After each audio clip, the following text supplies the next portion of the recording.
Donald Trump era el villano favorito del establishment estadounidense. A pesar de que a lo largo de su gobierno fue fiel a los dictados del Estado profundo en los frentes de guerra que ya anteriormente se habían abierto como en Ucrania y Siria, como ya vimos en otro video, cometió un error imperdonable y que no podía ser pasado por alto de ninguna forma. El secretario de Relaciones Exteriores del gobierno ucraniano de Vladimir Zelensky, Uleva, aceptaba que Trump fue quien armó a ese país con las armas más poderosas para crear el caos en el Donbass, armas con las que no contaba Ucrania en ese momento, porque les estaban prohibidas por acuerdos alcanzados para obtener su independencia y soberanía cuando colapsó la Unión Soviética. Because America is important for global stability, and America will have to remain focused on global issues, and Ukraine is one of those global issues. President Zelensky had this short period of interaction with President Trump while he was still in office. It was actually President Trump who sold us the first lethal weapons, the javelins. It was not the Obama administration.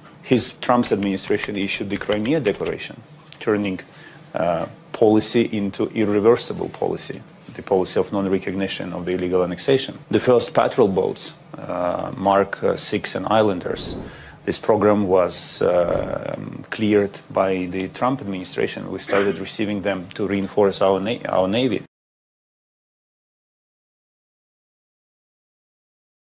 Ahora, a horas de las elecciones presidenciales en Estados Unidos, al parecer Trump podría alcanzar una vez más la Casa Blanca, pero el cambio no sería tan significativo, ya que lo que alguna vez acusó de no recibir dinero a su campaña, porque no lo necesitaba, aceptó una contribución de $100 millones de la sionista israelí Miriam Adelson, donde algunos piensan que se trata de la compra de Cisjordania, donde una vez instalado Trump en la Casa Blanca, ordenaría la anexión de esta zona a Israel de manera definitiva, y Gaza se convertiría en una zona turística de alto valor para las élites globalistas, y los palestinos serían solo la mano de obra barata.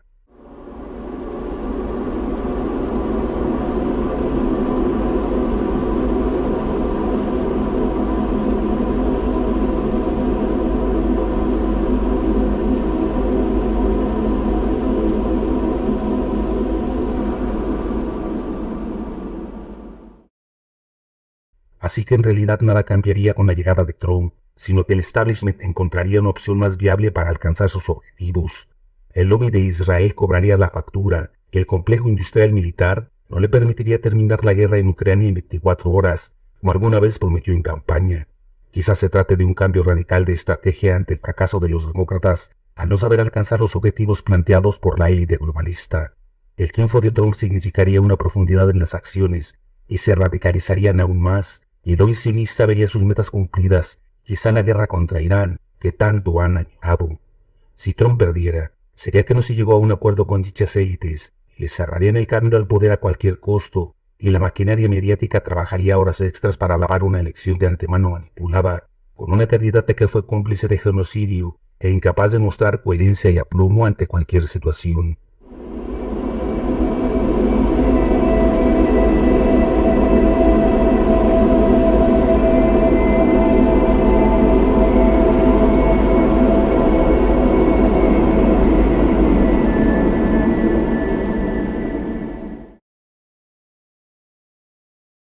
And then they say he left troops in Syria. You know what I did? I left troops to take the oil. I took the oil. The only troops I have are taking the oil. They're protecting the oil. I took over we're taking the oil. We're not taking well, the oil. Maybe we will. Maybe we won't. They're protecting the facility. I don't know. Maybe we should take it. But we have the oil. Right now, the United States has the oil. So they say he left troops in Syria. No, I got rid of all of them other than we're protecting the oil. How about we're buying oil from Venezuela? When I left, Venezuela was ready to collapse. We would have taken it over. We would have gotten all that oil. It would have been right next door. But now we're buying oil from Venezuela, so we're making a dictator very rich. Can you believe this? Nobody can believe it. You know where the oil, their oil is garbage. It's horrible. The worst you can get, tar. It's like tar. And to refine it, you need special plants. And these people are talking about not doing oil. We have liquid gold, the best, most beautiful stuff you can get. Liquid gold, better than gold, right under our feet. We have more than Saudi Arabia. We have more than Russia. We were going to have the greatest energy system in the world We're going to pay off debt. We're going to reduce taxes. We're going to make so much money that these guys came along and they stopped it all. What we had done is amazing.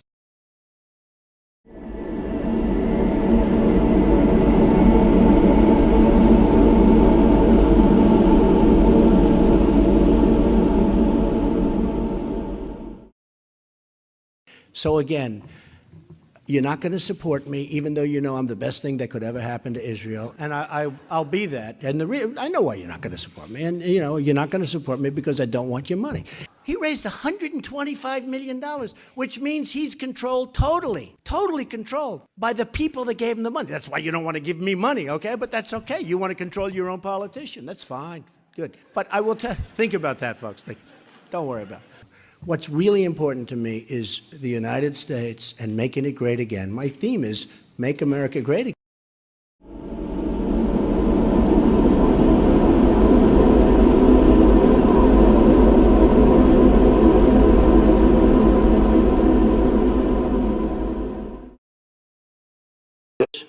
I'm here today to tell the Jewish American community that this ugly tide of anti-Semitic, pro-Hamas bigotry and hate will be turned back and crushed starting at noon on January 20th, 2025. Thank you.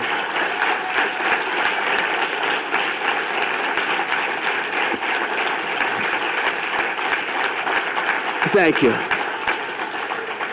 It will be a bright new day for the Jewish community in America. No longer will you have to walk the streets in fear. You're walking the streets in fear. Can you believe it? Young college students are afraid to go to college. It's not something that anybody thought they would ever hear or see. No longer will you be threatened on your college campuses. No longer will you be discriminated against in college admissions. And no longer will your own government import jihadists from places that we don't even want to talk about. And they want Jew haters from overseas, and they let them come in and resettle in your communities right here at home, and nobody's ever seen anything like it. No one in history has ever stood with Israel and the Jewish people like I have.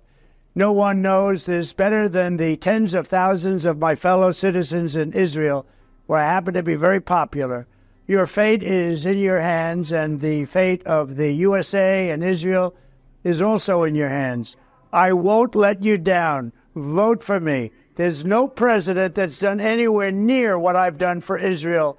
Whether it's, I could name it. Should I name it? I won't bother. You know just as well as I do. And I've also kept you safe. And the other side doesn't even like you. So don't let me down. I will never let you down. Vote for Donald Trump. Thank you very much.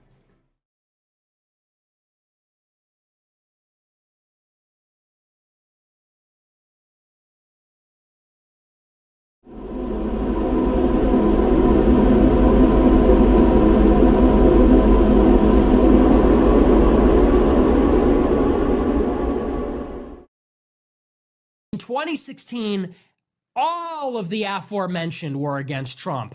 All of them. The GOP was against Trump.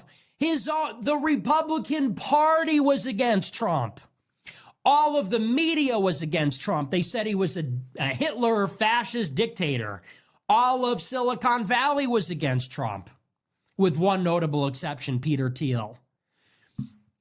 They were all, Antifa, the left, many on the right, they were all against Trump. It was just him. Then in 2020, after he became the president, everybody had to bend the knee because he was the king. The whole establishment overthrew him with the election fraud. We know that. We know that because the mail-in ballots were 70% of the votes. So there was this big election fraud. Then there was a conspiracy to prevent us from auditing the ballots. And the GOP was in on it. They did nothing to overturn the election. They came up with fake court cases, fake measures on January 6th to try to, they said they weren't going to cast their votes or whatever. And ultimately, Mitch McConnell threatened to impeach Trump over this. People running Trump's campaign said he should be removed from office before Biden's inauguration, like Chris LaCivita. He was banned on Twitter, banned on Facebook, banned on everything. Once again, even after he won the election, became president, they hated him again. And they said he tried to overthrow democracy, and the Capitol hasn't burned since 1812 like that, and it's the worst thing since 9/11. Now, 4 years later, and everybody says, you know what, he's not so bad. 4 years later, you have elected Democrats saying he will win and it's going to be fine. You have Ben Shapiro saying, I saw how he governed, it's not that bad. J.D. Vance, who called him Hitler and opposed him right through 2020, says he's fine. Tucker Carlson, who said Trump's a demon and I can't wait until he's gone, is now speaking at his rallies. People like Bezos and Zuckerberg, who were responsible for censoring him, are now saying, you know what, we were too hard on Trump. The Republican Party, which threatened to impeach him over January 6th, is now coalescing around him. They're all in on Trump. What changed? People think he won the argument? May I remind you that as recently as last year, even Elon Musk was backing DeSantis. In May 2023, Elon Musk and David Sachs hosted Ron DeSantis' announcement for his presidential campaign on Twitter Spaces. And the GOP was behind Nikki Haley and DeSantis. And they were all saying the same stuff about Trump back then. So even 1 year ago, it was the same. So if in 2016 he was Hitler, in 2020 he was overthrowing democracy, if in 2023, even now his super donor, Elon Musk, was backing somebody else in the Republican primary, what changed in the last year? Did we win? Did we win? Did we win the argument? Did they have an epiphany? Let's see.